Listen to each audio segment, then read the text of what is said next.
तर मित्रांनो, एक कुडाळ हायस्कूल आहे, ज्युनियर कॉलेज, आणि इथेच ते शिवकालीन जे शस्त्रास्त्र आहेत किंवा वस्तू आहेत त्यांचं प्रदर्शन आहे.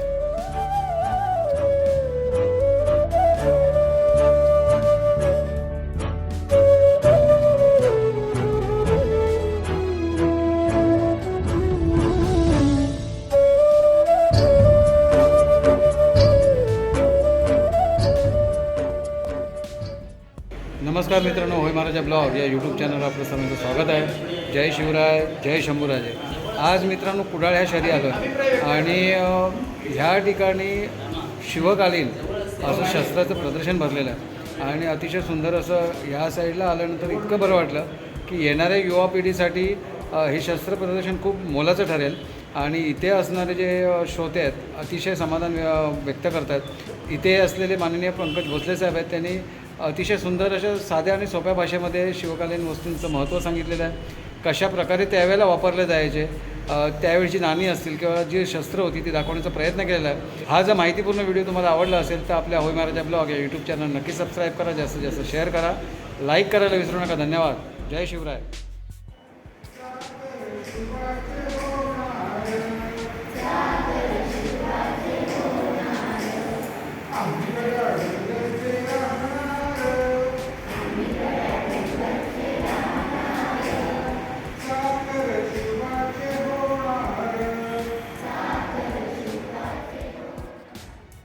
छत्रपती शिवाजी महाराज की जय. छत्रपती संभाजी महाराज की जय. भारत माता की जय. हर हर महादेव. हर हर महादेव. जय शिवाजी जय भवानी. जय शिवाजी जय भवानी. जय भवानी. जय शिवाजी जय भवानी. सक्र शैल पर अर्कतम फैल पर भीधन की रैल पर लंबोदर लेखिए रामदस कंद पर भीम जरासंद पर भूषण जो सिंधु पर कुंभज बिसेकिए हर जो अनंग पर गरुड़ भुजंग पर कौरव के अंग पर पारथ जो पेकिए बाज जो विहंग पर सिंह जो मतंग पर म्लेच्छ चतुरंग पर शिवराज देखिए म्लेच्छ चतुरंग पर शिवराज देखिए म्लेच्छ चतुरंग पर शिवराज देखिए. नमस्कार मित्रांनो, होय महाराजा ब्लॉग या यूट्यूब चॅनलवर आपलं सर्वांचं स्वागत आहे. आज आपल्यासमोर जे ग्रस्त आहे छत्रपतींबद्दल भरपूर काय असं एक खजाना त्यांच्याकडे आहे आणि संपूर्ण माहितीगार आहेत. पंकज विद्याधर भोसले सर आहेत आपल्यासमोर. आज ते संपूर्ण या जे त्या शिवकालीन वस्तू आहेत त्याचं महत्त्व आणि कशा प्रकारे ते वापरलं जायचं ते सांगतील. नमस्कार सर. नमस्कार. काय सांगाल या वस्तूंबद्दल? आपण भारतामध्ये जन्म घेतला आहे आणि भारताच्या महाराष्ट्र भूमीत आपण जन्म घेऊन मला वाटतं आपलं एक दायित्व बनतं की छत्रपती शिवाजी महाराजांच्या काळामध्ये जे काही चरित्र त्यांनी निर्माण केलं स्वतःचं ते अभ्यासणं खूप गरजेचं आहे. मग ते कुठे कुठे पाहायला मिळतं. मग अगदी पुराण काळापासून जर अभ्यास केला तर भारत एक प्रगल्भ असा समृद्ध देश होता. मग त्याच्यामध्ये अगदी लेण्यांपासून ते गडकिल्ल्यांपर्यंत ह्या वेगवेगळ्या ठिकाणी वेगवेगळ्या वस्तू हे पाहायला मिळतात. आपण शिवकाळ जर सुरू केला किंवा शिवपूर्व काळामध्ये वेगवेगळ्या लेण्यांमध्ये जर काही पाहिलं तर काही कोरीव अवशेष पाहायला मिळतात. ते म्हणजे त्या काळामधले बैठे खेळ आजही त्याचं अस्तित्व आहे. हे जर पहिल्या खेळापासून सुरुवात केली, जर पुराण ग्रंथ अभ्यासले तर सोमेश्वर राजांनी एक ग्रंथ निर्माण केला, त्याचं नाव होतं अभिलाषितार्थ चिंतामणी. त्यांनी गोलकी क्रीडा हा प्राथमिक खेळ जो लोकांमध्ये रुजू व्हावा, विरंगुळ्यासाठी खेळला जावा ह्याच्यासाठी ही जी निर्मिती केली तो हा खेळ आहे. गणिताचं ज्ञान वाढवून गणितामध्ये चांगल्या तऱ्हेने हुशार होण्याची गरज या खेळामध्ये होती. तसा खेळ हा निर्माण झाला. त्याचं नाव आहे मंकला, जो आजही तुम्हाला वेगवेगळ्या गडकिल्ल्यांवरती त्या अवशेषांमध्ये तुम्हाला पाहायला मिळतो. मग हे खेळ नंतर वेगवेगळ्या कालखंडामध्ये वेगवेगळ्या तऱ्हेने खेळले गेले. मग ते कधी लाकडीपटावरती खेळले गेले, अगदी दगडांवरती खेळले गेले, नंतर कापडांवरती खेळले गेले. पण त्याचं अस्तित्व कुठे ना कुठेतरी आज हिरावलेलं आपल्याला पाहायला मिळतं. एक साधा सोपा आणि आज सगळ्यांच्या जनमानसामध्ये रुजू असलेला खेळ जो आपण पाहतो त्याला सापशिडी असं म्हणतात. सापशिडी हा मुळातच आपण विसरलेला खेळ आहे, कारण का तो जुन्या काळामध्ये त्याचं नावच वेगळं होतं. त्याला मोक्षपट असे म्हणत. मोक्षपट. आता हा मोक्षपट कोणी बनवला जर अभ्यास केला तर तेव्हा कळतं संत ज्ञानेश्वर माऊलीने हा मोक्षपट बनवलेला आहे. तो कशासाठी बनवला आहे? चांगल्या आणि वाईट गोष्टींची शिकवण व्हावी मुलांना ती शिकवण दिली गेली व्हावी आणि ती खेळांच्या माध्यमातून व्हावी याच्यासाठी त्याची निर्मिती केली होती. जर चांगलं काही केलं तर शिडी मिळेल, वाईट केलं तर साप गिळंकृत करेल. मग ऊर्ध्व दिशेला जो प्रवास करावा लागतो तो त्याच्यामध्ये शिकवण दिलेली आहे. अधोगती ज्याच्यामध्ये होते त्याच्यामध्ये ती शिकवण दिली आहे. म्हणजे ऊर्ध्व गतीला शिडी मिळते, अधोगतीला साप मिळतो. ह्या सगळ्यांचं शिकवण ह्या प्रत्येक रकान्यात दिलेली होती. कालांतराने इंग्रजांचं सत्ता आलेली आहे आणि खेळ पूर्णपणे संपुष्टात आला आहे आणि आता आपण सापशिडी या नावाने खेळतो किंवा स्नेक्स अँड लॅडर असे वेगवेगळे खेळ आज इथे मांडलेले आहेत. खेळांचा उद्देश काय होती? बौद्धिक क्षमता वाढवणे, नियोजन कौशल्य निर्माण व्हावे, की प्रत्येकाचं नियोजन कौशल्य चांगलं असलं पाहिजे आणि मग त्याप्रमाणे ते खेळ आपण खेळले गेले पाहिजेत. अशा बऱ्याच खेळांमध्ये काळामध्ये ते खेळ आजही तुम्हाला जमिनीत कोरलेले पाहायला मिळतात. त्याचं साहित्य काय असायचं? म्हणजे कवड्या असतील, त्या काळात ते दगड असतील, त्याचे गुंजे आपण म्हणतो, चिचोके म्हणतो, हे सगळे साहित्य त्या काळामध्ये जे निसर्गामध्येच मिसळलेलं होतं ते निसर्गामधलंच साहित्य घेऊन त्या खेळ खेळले जात होते. मनोरंजनाच्या व्यतिरिक्त अध्ययन कौशल्य वाढवणं, नियोजन कौशल्य वाढवणं, आध्यात्मिक शिकवण देणं या सगळ्यांचा वापर या खेळांमधून होत होता. वेगवेगळ्या सत्ता इथे आल्या आणि त्याच्यानंतर त्या खेळांचं मूळ रूप बदललं.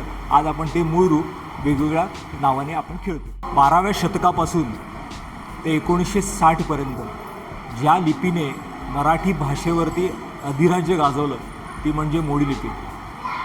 मराठी ही लिपी आहे, त्याला अभिजात दर्जा मिळालेला आहे आणि ह्या लिपीला, मराठी भाषेला 2 लिपी आहेत, एक म्हणजे देवनागरी आणि दुसरी म्हणजे मोडी.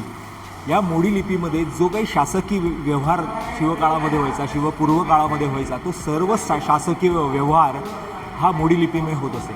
12व्या शतकामध्ये यादव काळामध्ये हेमाद्री पंत नावाचे पंत सचिव होते. त्यांनी ही मोडी लिपी शासकीय व्यवस्थेत आणली आणि ती नंतरच्या काळामध्ये वेगवेगळ्या कालखंडामध्ये ती जनमानसांमध्ये रुजू झाली. वेगवेगळी आक्रमणं इथे येत होती, संस्कृती बदलण्याचा प्रयत्न करत होती. मग ती संस्कृती कशी बदलली जाईल? मग आपली लिपी जर बदलली, आपली भाषा बदलली तर ती बदलली जाईल. पण काय झालं की ही तळागाळामध्ये वेगवेगळ्या घराघरांमध्ये ती लिपी पोचली असल्या कारणाने ती लिपी त्यांना बदलता आली नाही. म्हणजे फारसी शब्दांचा प्रभाव इथे झाला पण लिपी काही कोणी घेतली नाही. हीच लिपी शिवकाळामध्ये देखील चांगली बहरली, पेशवे काळामध्ये ती बहरत गेली. म्हणजे जसे जसे लेखनाचे साहित्य बदलले तशी तशी ती बहरत गेली आणि आज आपल्याला 1960मध्ये म्हणजे भारताला स्वातंत्र्य मिळाल्यानंतर देखील इंग्रजांनी देखील ती लिपी वापरली. खरं सांगायचं तरी इंग्रजांनी ह्या लिपीवरती अभ्यास केला, कारण का या मातीमध्ये जर आपल्याला व्यापार करायचा असेल आणि ही जर सत्ता आपल्याला काबीज करायची असेल तर आपल्याला त्यांची भाषा आली पाहिजे, त्यांची लिपी आली पाहिजे. ती लिपी त्याच्यासाठी त्यांनी स्वतःचे ग्रंथ तयार केले आणि ती लिपीची ओळख त्यांच्या सगळ्या कार्यान्वयीन करणाऱ्या, कार्यालयात काम करणाऱ्या सगळ्या अधिकाऱ्यांना ती शिकवली आणि आज ती लिपी कुठेतरी आपल्याला नामशेष झालेली पाहायला मिळते. शिवकाळात बहरलेली जी लिपी आहे ती तुम्हाला इथे पाहायला मिळेल. मग त्या काळातलं लेखन साहित्य कुठलं होतं? त्या काळातले टाक, त्या काळात बोरू वापरायचे, त्या काळात जे लेखनाचे प्रकार होते, लेखनाचं साहित्य जे होतं, ही लिपी जी आहे ती सुटसुटीतपणे न लिहिता ती शीघ्र लिखाण करण्यासाठीच प्रसिद्ध होती. म्हणजे एका पानाच्या एका टोकापासून शाई भरून पेन सुरुवात केली की दुसऱ्या टोकापर्यंत थांबायचं नाही, कारण का जास्तीत जास्त पत्र कमी वेळेत लिहायची आहेत तर शीघ्र लिखाण करता आले पाहिजेत, याच्यासाठी या लिपीची निर्मिती झाली. या पत्रांच्या माध्यमातून जेव्हा आपण शिवचरित्र पाहतो, पत्रांच्या माध्यमातून शिवचरित्राची खरी ओळख होते, कारण का मोडी लिपी हा एकमेव असा दस्तऐवज आहे ज्याच्यामधनं शिवचरित्र आपल्याला अभ्यासाला मदत मिळते. कारण का प्रत्येक पत्र शिवाजी महाराजांचं प्रतिरूप दर्शन आहे. शिवाजी महाराजांना आपल्याला काय सांगायचं आहे, आपल्या कारकुनांना काय सांगायचं आहे, आपल्या अधिकाऱ्यांना काय सांगायचं आहे, हे त्याच्यामध्ये मांडणी केलेली आहे. शिवाजी महाराजांनी एक ग्रंथ तयार केला, लेखन प्रशस्ती, म्हणजे मित्राला कुठलं पत्र पाठवायचं आहे, आपल्या शत्रूला देखील कुठलं पत्र पाठवायचं आहे याचे मायने तयार केले. राज्याभिषेकाच्या अगोदरची पत्र आणि राज्याभिषेकाच्या नंतरच्या पत्रांमध्ये बदल आपल्याला पाहायला मिळतो. बघा, कुठेतरी स्वत्वाची भावना यायला लागते. आपल्याला स्वराज्य निर्माण करायचे असेल तर स्वभाषा, आपली लिपी देखील स्वतःची असली पाहिजे, याच्यासाठी शिवाजी महाराजांनी बदल केले. मग लेखन प्रशस्ती नावाचा ग्रंथ निर्माण केला. राज्याभिषेकाच्या अगोदरची पत्र कशी असतात? अजरक्त खाने, दाम दौलत, हू बजाने, हुन कारकुनाने, हाल व इस्तकबाल. आता हे सगळे फारसी, पर्शियन शब्द त्या काळामध्ये ह्या व्यापारात होते, आपल्या व्यवहारात वापरले गेले होते.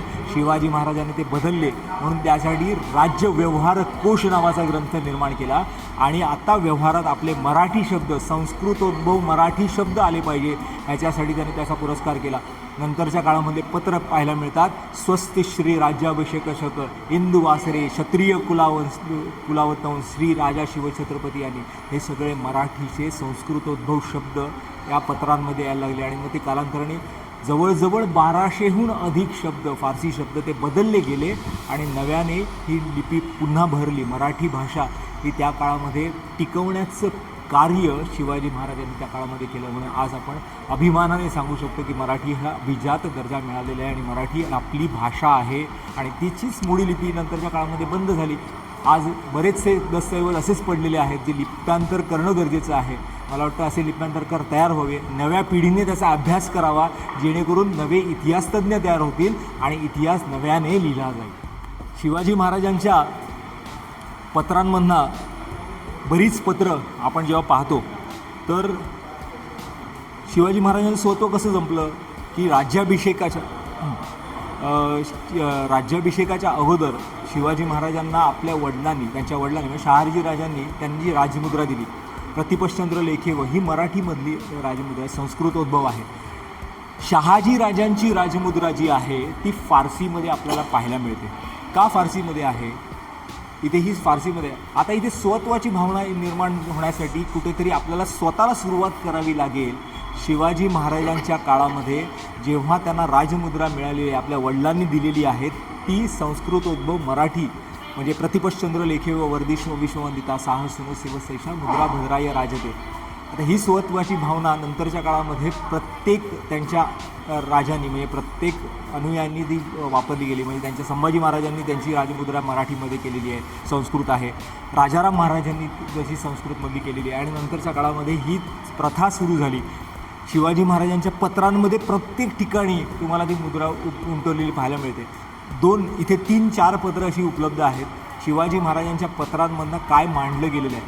शिवाजी महाराजांचं लेखन प्रशस्ती खूप चांगली आहे कारण का त्यांनी संपूर्ण पत्राचे मायनेच बदलले गेलेले. मी मगाशी सांगितल्याप्रमाणे एक पत्र प्रकर्षाने बघणं गरजेचं आहे की त्या काळामध्ये एखादं बजेट करायचं असेल किंवा कुठल्याही किल्ल्याची डागडुजी करायची असेल तर एक पूर्णपणे बजेट आपल्याला तयार करावं लागतं. आजही आपण बजेट तयार करतो. शिवकाळात शिवाजी महाराजांनी त्या बजेटची म्हणजे राखीव निधीची तरतूद केलेली आहे. मग ती राखीव निधी कशासाठी वापरायचा आहे? तो अख्ख्या तुमच्या स्वराज्यामधले किल्ले बळकट व्हावे त्याच्यावरती डागडुजीचं काम हवं याच्यासाठी त्यांनी बजेट निर्माण केलेलं आहे. हे बजेट जे आहे ते 1,75,000 होणांचं बजेट आहे. म्हणजे जाबिता त्याला म्हणतात. म्हणजे त्याच्यामध्ये 50,000 होऊन नुसत्या रायगडसाठी त्यांनी तरतूद करून ठेवलेली आहे. हा राखीव निधी कशासाठी असावा की ह्याच्यामध्ये तळी आहेत, गच्ची आहे, कौलं आहेत, घरं आहेत, ह्याची डागडुजी करून ते पुन्हा बांधणी करावी, त्याच्यावरती दुरुस्ती करावी ह्याच्यासाठी तो बजेट आहे. दुसरा एक बजेट आपल्याला पाहायला मिळतो तो त्यांचा डिफेन्सचा बजेट आहे. म्हणजे काय की एक ना एक दिवस खासा मुघल आक्रमण करत येतील, हे जे आक्रमक आहे ते येतील, आपल्या किल्ल्यावरती आक्रमण करतील, ह्याच्यासाठी त्यांनी एक राखीव बजेट ठेवलेला आहे. तो 1,25,000 होणांचा आहे.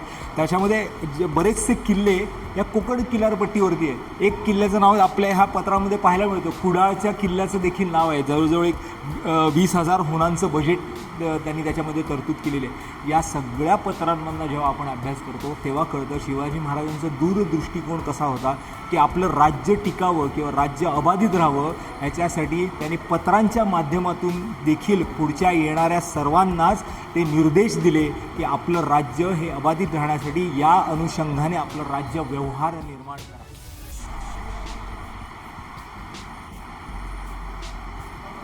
शिवकाळामध्ये अनेक ग्रंथ निर्मित झाले. आपली भाषा, आपले ग्रंथ हे पुनरुज्जीत करावे म्हणजे त्याला त्या काळामध्ये त्याची पुनर्रचना करावी. शिवाजी महाराजांनी ह्या ग्रंथ निर्मितीसाठी देखील प्रोत्साहन दिलेलं आहे. राज्याभिषेक प्रयोग नावाचा एक ग्रंथ गागाभट्टांनी तयार केला. अनेक कालखंड निघून गेलेला आहे, मोठा काळ निघून गेलेला आहे. राजाला कुठलाही राज्याभिषेक होत नव्हता. शिवाजी महाराजांनी गागाभट्टांना पाचारण केलं आणि त्यांना सांगितले एक असा ग्रंथ सिद्ध करा ज्याच्यामध्ये राज्याभिषेकाचे विधी लिहिले जातील आणि गागाभट्टांनी राज्याभिषेक प्रयोग नावाचा ग्रंथ रचना झाला. शिवकाळामध्ये असेच अनेक ग्रंथांची रचना त्या काळामध्ये पाहायला मिळते. शिवकार्योदय नावाचा एक ग्रंथ तयार झाला. कर्णकौस्तुभ नावाचा ग्रंथ तयार झाला. कवी परमानंदांनी अगदी शिवभारतम म्हणजे शिवाजी महाराजांचं चरित्र हे त्या शिवभारतमध्ये मांडण्यात आलं. असे अनेक ग्रंथ नंतरच्या काळामध्ये त्यांच्या मांडलिकांनी, त्यांच्या सरदारांनी देखील केले. आपल्याला माहिती आहे जेदे घराणं आपल्याला सगळ्यांनाच माहिती आहे. या जेदे घराण्याने देखील जेदे शकावली, त्या जेदे घराणे जेदे शकावली याच्यासाठी लिहिली की शिवकाळामध्ये आम्ही काय कर्तबगारी केली, त्या शकावलीमध्ये त्यांनी त्याची नोंद केलेली आहे. अशा अनेक ग्रंथ नंतरच्या काळामध्ये त्यांचा व्यवहार सांगणारे ग्रंथ, म्हणजे शिवाजी महाराजांचा व्यवहार कसा आहे, त्यांचं आज्ञापत्र कसं आहे, त्यांना आपल्या सगळ्या अनुयायांना काय सांगायचं आहे, त्यांना काय अभिप्रेत आहे, ते आज्ञापत्रामध्ये दिलेलं आहे. रामचंद्र पंत अमात्य हे त्यांचे पंत सचिव होते, म्हणजे जे अष्टप्रधान मंडळामध्ये होते, पंतप्रधान होते. त्यांनी तो ग्रंथ लिहिला. का लिहिला की त्याच्यामध्ये त्यांचं आरमारी धोरण काय आहे, त्यांचं राज्यकारण काय आहे, त्यांचं महसूल व्यवस्थापन कसं आहे, त्यांचे वेतन व्यवस्था कसं आहे, या सगळ्याची एक जंत्रीच त्यांनी त्या आज्ञापत्रामध्ये मांडली, जेणेकरून येणाऱ्या पुढच्या त्यांच्या सगळ्या वंशजांना ते कळावं आणि त्याच प्रकारे तो कारभार चालावा. तो आज्ञापत्र इथं तुम्हाला मांडलेलं पाहायला मिळतं.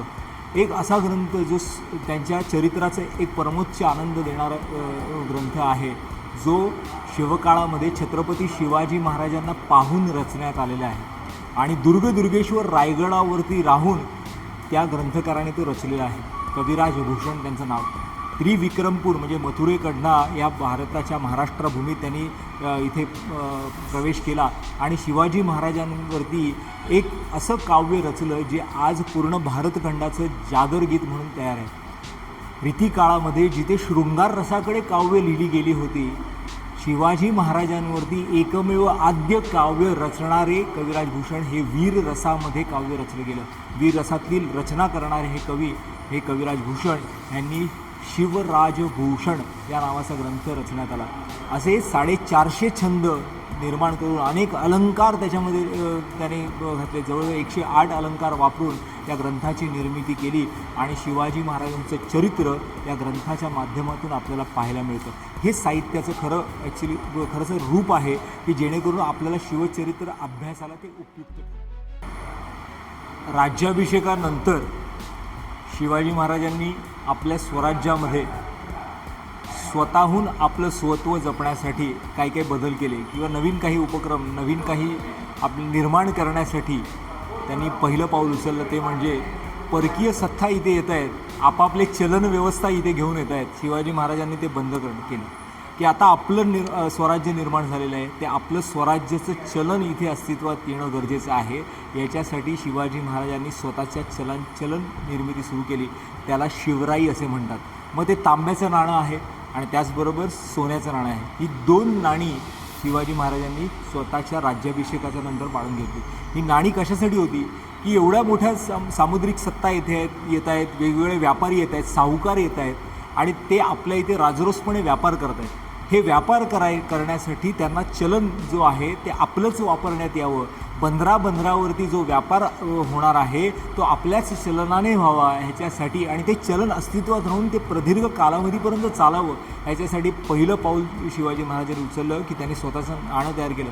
एका बाजूला नाणं जेव्हा पाहतो तेव्हा एका बाजूला श्री राजा शिव आणि दुसऱ्या बाजूला छत्रपती असं लिहिलेलं आहे. स्वतःचं नाणं तयार करून ते महसूल व्यवस्थेमध्ये प्रचलित करणं हे सर्वात मोठं कार्य शिवाजी महाराजांनी राज्याभिषेकाच्या नंतर आपल्याला पाहायला मिळतं. म्हणजे अनेक अशा मोठ्या सत्ता आहेत ज्यांचं सोन्याचं, चांदीचं नाणं, म्हणजे अगदी मुघलांचं नाणं असेल, निजामशाहीचं असेल, आदिलशाहीचं असेल, अशा सगळ्या मातब्बर सरदारांचं, मांडलिकांचं, घराण्यांची नाणी होती. शिवाजी महाराजांनी स्वतःचं नाणं निर्माण करून हे परिवर्तन चलन व्यवस्थेमध्ये केलेलं आपल्याला पाहायला मिळतं. छत्रपती शिवाजी महाराजांना भारतीय नौदलाचे जनक असं म्हटलेलं आहे.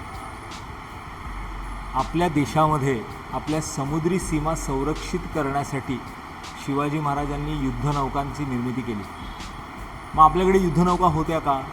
350 वर्षाचा काळ निघून गेलेला आहे. परकीयांच्या सत्ता इथे नांदत आहेत. वेगवेगळ्या सामुद्रिक मोठ्या सत्ता इथे येत आहेत. मग कोण येत आहेत? पर्शियन्स आहेत, त्याचबरोबर पोर्तुगीज आहेत, इंग्रज आहेत, फ्रेंच आहेत. 18 टोपीकरांचा व्यापार या समुद्र किनाऱ्यावरती होतो आहे. 18 टोपीकर म्हणजे 18 प्रकारचे हॅट घालणारे. या टोपीकरांच्या उरावर शिवाजी महाराजांनी एक किल्ला बांधला. तो आपल्याला माहिती आहे, तो म्हणजे सिंधुदुर्ग किल्ला. असेच वेगवेगळे किल्ले, समुद्री किल्ले शिवाजी महाराजांनी बांधले. मग विजयदुर्ग असेल, पद्मदुर्ग असेल, खांदेरीचा किल्ला असेल. पण हे करत असताना आपल्या समुद्री सीमा संरक्षित करणं गरजेचं आहे. याच्यासाठी त्यांनी आरमाराची निर्मिती केली. जेव्हा त्यांनी पहिल्यांदा कल्याण भिवंडी ताब्यात घेतलं आणि त्या कल्याण भिवंडीला त्यांनी जेव्हा ह्या समुद्र किनाऱ्याकडे आपली नजर घातली, तेव्हा त्यांनी पाहिलं की ते राजरोसपणे व्यापार होतो आहे. प्रत्येकजण इथे येतो आहे, व्यापारी वर्ग येतो आहे, व्यापार करतो आहे. काही जण तर आपल्या मंडळींना गुलाम म्हणून बाहेर विकलं जातं आहे. हे सगळं राजरोसपणे चाललं आहे. तर ह्यांच्यावरती अंकुश ठेवणं कुठेतरी गरजेचं आहे. आणि आपल्या समुद्री सीमा संरक्षित करण्यासाठी आपल्याला आरमार हवं. मग शिवाजी महाराजांनी आरमार निर्माण केलं आणि हे गस्त घालणारं आरमार होतं, जे खोल समुद्रात नाही जाणार आहे, पण आपल्या ह्या समुद्री सीमा संरक्षित करायच्या असतील तर ते गस्त घालत राहतील. याच्यासाठी त्यांनी आरमाराची निर्मिती केली. हे निर्मिती करताना आपल्याकडे तसं तंत्रज्ञान विकसित नव्हतं, पोर्तुगीजांकडे होतं. मग पोर्तुगीजांचे जे इंजिनियर्स होते, तंत्रज्ञान होतं, ते आपण हायर केलं, आपल्याकडे घेतलं. त्या तंत्रज्ञान करणाऱ्यांना आपली माणसं त्यांच्या ठिकाणी नोकरी ठेवली आणि आपला आरमार सिद्ध झाला, आपलं आरमार तयार झालं आणि आपल्या समुद्र सीमा हे संरक्षित करत होतं. एक मोठी लढाई, सामुद्रिक लढाई या समुद्री सत्तांबरोबर महाराजांनी त्या काळामध्ये केलेली आहे. इंग्रज सांगतायत की आम्ही या समुद्रावरती सत्ता गाजवतो, आम्ही कधी गुलाम होणार नाही. We are ruling this waves, we will not be slaves. पण जर तो कालखंड पाहिला, जो 1679 सालातली लढाई पाहिली, तर तेव्हा कळतं हे इंग्रज, जे मोठे मोठे नाविक, युद्धाचे कौशल्य असणारे इंग्रज, हे नामशेष झालेले आहेत, हरलेले आहेत. त्यांच्या मोठ्या नौकांना या आपल्या छोट्या होड्यांनी जलसमाधी दिलेली आहे. आणि खांदेरीचं युद्ध जेव्हा अभ्यासतो तेव्हा त्याच्या पत्रामध्ये एक वाक्य येतं, all the small creeping boats deceive us with great admiration. म्हणजे या छोट्या सरपटणाऱ्या होड्या आम्हाला आश्चर्यकारकरित्या चकवतात. ह्या अशा होड्या आम्हाला आता आमच्या आरमारात पाहिजे. शिवाजी महाराजांची भौगोलिक स्टडी, म्हणजे भौगोलिक रचना जी होती, भौगोलिक अभ्यास तो खूप चांगला होता. म्हणून त्यांनी अशा प्रकारच्या आरमाराची निर्मिती केली. कारण हे आरमार हे दोन्ही बाजूने, म्हणजे जर शीड पडलं तर हवा नसेल तर ते जे काही नाविक आहेत ते वल्हवू देखील शकत होते. आणि छोट्या छोट्या जे काही चॅनल्स आहेत त्याच्याने आपापल्या सीमा संरक्षित करण्याचं काम हे छोटे नाविक करत होते. आणि तेच आरमार नंतरच्या काळामध्ये प्रगल्भ झालं आणि 750 किलोमीटर लांबी असलेलं आपलं समुद्री किनारा संरक्षित करण्याचं कार्य करत होतं. छत्रपती शिवाजी महाराजांचा जन्म शिवनेरी किल्ल्यावर झाला हे सगळ्यांना माहिती आहे. 1630 ते 1680 पर्यंतचा भौगोलिक रचना जर पाहिली, शिवाजी महाराजांचं मराठा साम्राज्य एका तांदळा एवढं होतं आणि 1759 पर्यंत मराठ्यांचं साम्राज्य अखंड भारतभर पसरलं. आता हे कशाच्या जोरावर पसरलं की शस्त्रांच्या जोरावर. की शिवाजी महाराजांना शास्त्र पारंगत असं म्हणतात. म्हणजे वेगवेगळ्या शस्त्र चालवण्यामध्ये ते पारंगत होते. शिवाजी महाराज हे उत्तम धनुर्धर होते. शिवाजी महाराजांना पट्टा चांगला चालवायला यायचा. अशा वेगवेगळ्या शस्त्रांमध्ये पारंगत असणारे छत्रपती शिवाजी महाराज वेगवेगळ्या युद्धांमध्ये वेगवेगळ्या शस्त्रांचा वापर केलेला आपल्याला पाहायला मिळतात. आपल्याला सगळ्यांना एक माहिती आहे की वाघनखांचा, नरसिंहासारखा वापर करून शिवाजी महाराजांनी अफझल खानाचा वध केलेला आहे. त्याचबरोबर त्यांच्या धोप किंवा तलवारीचा वापर करून त्यांनी शाहिस्तेखानाची बोटं छाटलेली आहेत. अशा वेगवेगळ्या शत्रूंचा पाडाव ह्या शस्त्रांच्या माध्यमातून केलेला आहे. आपण जेव्हा शस्त्रांचा अभ्यास करतो तर आपल्याकडे धातुशास्त्र एक प्रकार आहे. धातू हा आपल्या पुराण ग्रंथांमध्ये देखील आपल्याला पाहायला मिळतो. जेव्हा आपण देवी देवतांची चित्र पाहतो त्या अनेक देवी देवतांच्या हातात अनेक शस्त्र आहेत. मग देवीच्या हातात दशभुजाधारी शस्त्र आपल्याला पाहायला मिळतात. मग ते कुठली आहेत? मग खड्ग आहे, त्रिशूळ आहे, परशू आहे. हे वेगवेगळी शस्त्र तिने का धारण केली आहे? की अधर्मियांचा नाश करण्यासाठी आणि धर्मकारण करण्यासाठी तिने ती हातात घेतलेली आहेत. शिवाजी महाराजांनी देखील तेच केलं. ज्या देवीच्या हातातली शस्त्र ही आपण स्वतः धारण करू आणि ह्या अधर्मियांचा नाश करू, त्यांनी ती शपथ घेतली की माझी ही तलवार नेहमी या म्लेच्छांवरती उगारलेली असेल आणि हा महाराष्ट्र ह्या महाराष्ट्र तुर्कांपासून बचाव करण्यासाठी एक भिंतीसारखी उभी राहील असं ते म्हणत आहेत. शिवाजी महाराजांचं युद्ध जेव्हा सगळं सैन्य करायला जायचं, सगळं जे रणांगणावरती जायचं ते युद्धसाज कसा असायचा ते कविराज भूषणांनी ते सांगितलेलं आहे. ते म्हणत आहेत साजी चतुरंग वीर रंग में तुरंग चढी सरजा शिवाजी जंग जीतन चलत आहे. इथे सकारात्मकता आहे बघा की युद्ध जिंकण्यासाठीच ह्यांचं चतुरंग सैन्य निघालेलं आहे.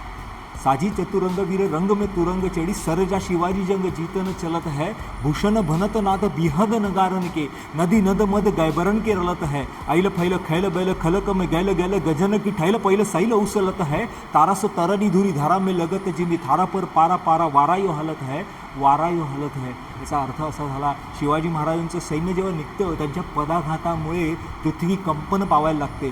धुळीचे लोट आसमंतात उसळतात, समुद्रात लाटा यायला लागतात आणि ही पृथ्वी इतकी कंपन पावते की एका थाळ्यामध्ये जर पारा ठेवला तर तो पारा जसा हलतो तशी ही पृथ्वी हालायला लागते. शिवाजी महाराजांचं मला वाटतं चरित्र या शस्त्रांमधनं देखील तितकंच कार्यशील आहे. ह्या अनेक सत्ता इथे नांदत होत्या, येत होत्या, आपल्यावर आक्रमण करत होत्या. शिवाजी महाराजांनी या तलवारीने म्हणजे आपल्याला सगळ्यांना माहिती आहे त्यांची भवानी तलवार आहे, त्यांची जगदंबा तलवार आहे. या सगळ्या तलवारींनी ह्यांचा पाडाव केला आणि या शत्रूंचा नायनाट करेपर्यंत ते थांबले नाही. सर तुमच्या डाव्या हाताला जो गोळा आहे त्याचं काय महत्त्व आहे? हा दगडी गोळे आहेत बघा. आपण शस्त्र आणि अस्त्र दोन प्रकारचं हे आहे. आपण शस्त्रास्त्र शास्त्र पारंगत असं म्हणतो. शस्त्र म्हणजे काय, समोराच्या समोर तलवारीने वार करायचं असतं तो शस्त्र. अस्त्र म्हणजे लांब पल्ल्यावरती कुठलं तरी मारा करायचा असेल, काहीतरी उद्ध्वस्त करायचं असेल त्याच्यासाठी क्षेपणास्त्र आपण वापरतो आत्ताच्या काळामध्ये. त्या काळामध्ये जर गोळा वापरला जायचा, तो तोफ वापरली जायची आणि ते गोळे वेगवेगळ्या प्रकारचे असायचे. लोखंडी गोळे असायचे, दगडी गोळे असायचे, कुलपी गोळा हा प्रकार असायचा.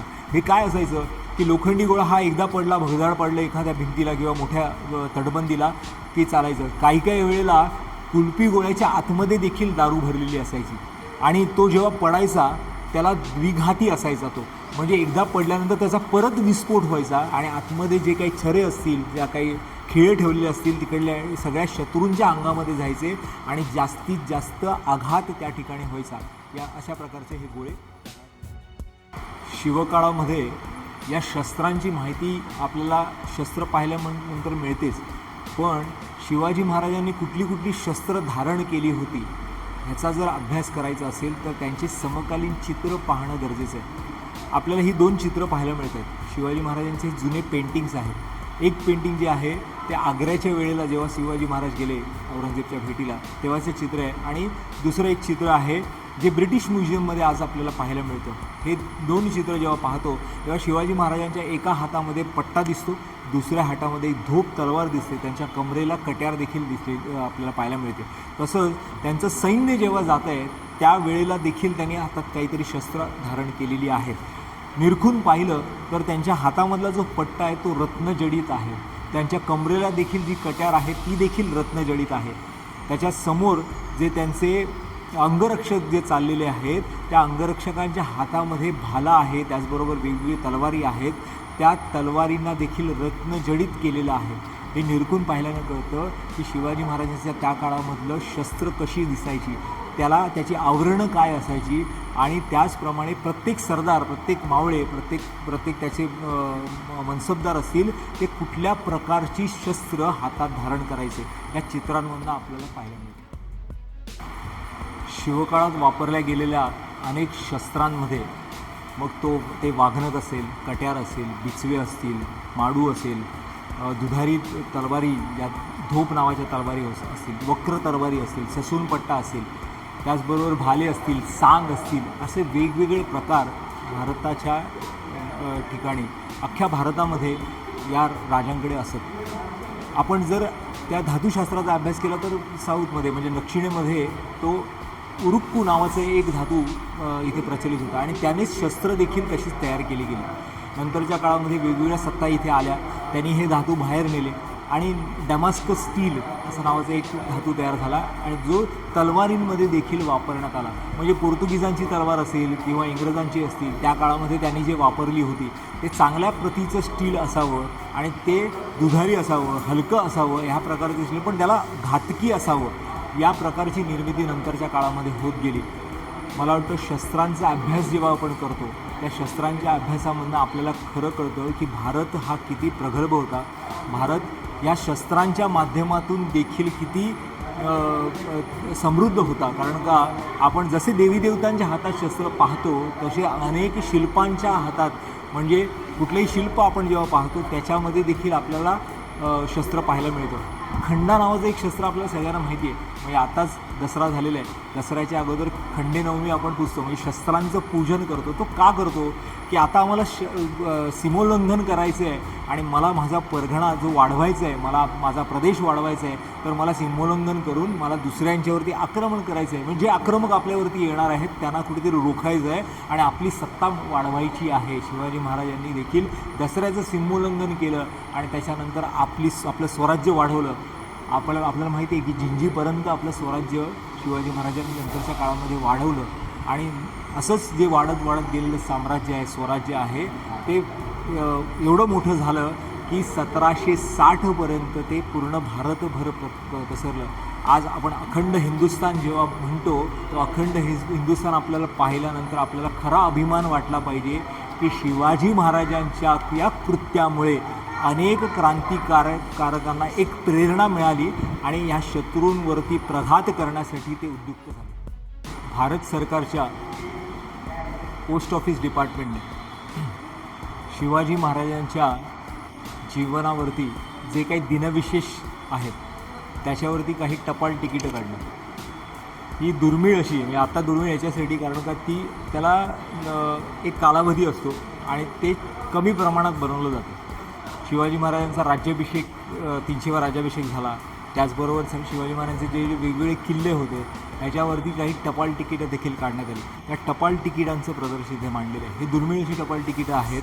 त्याचबरोबर शिवाजी महाराजांचं नाणं, एकमेव नाणं जे 2 रुपयाचं आहे ते तुम्हाला 2 रुपयाचं नाणं पाहायला मिळतं. म्हणजे अगदी सुरुवातीच्या काळापासून म्हणजे जवळजवळ स्वातंत्र्याच्या नंतर पहिलं टपाल तिकीट जे बंद गेलं आणि आत्ता 2024पर्यंत जी टपाल तिकीटं तयार झालेली आहेत त्याचं हे. तर मित्रांनो, आज कुडाळ या शहरी आलो आहे आणि शिवप्रेमींसाठी असलेला एक अतिशय सुंदर असा पर्याय किंवा पर्वणी समजा की शिवकालीन शस्त्रास्त्र किंवा त्यावेळची जे काय वस्तू होत्या त्या आज दाखवण्याचा त्याला कोणी प्रयत्न केलेला आहे आणि माननीय श्री पंकज भोसले साहेब आहेत. अतिशय सुंदर अशी शिवकालीनची आपल्याला माहिती नाही आहे ती माहिती देण्याचा प्रयत्न केला आणि त्याच ठिकाणी आज आपले कोकणातले यूट्यूबर आलेले आहेत. बानकर ब्लॉग्स म्हणून जे राईट हँड साईडला आहेत त्यांचं एक चॅनल आहे.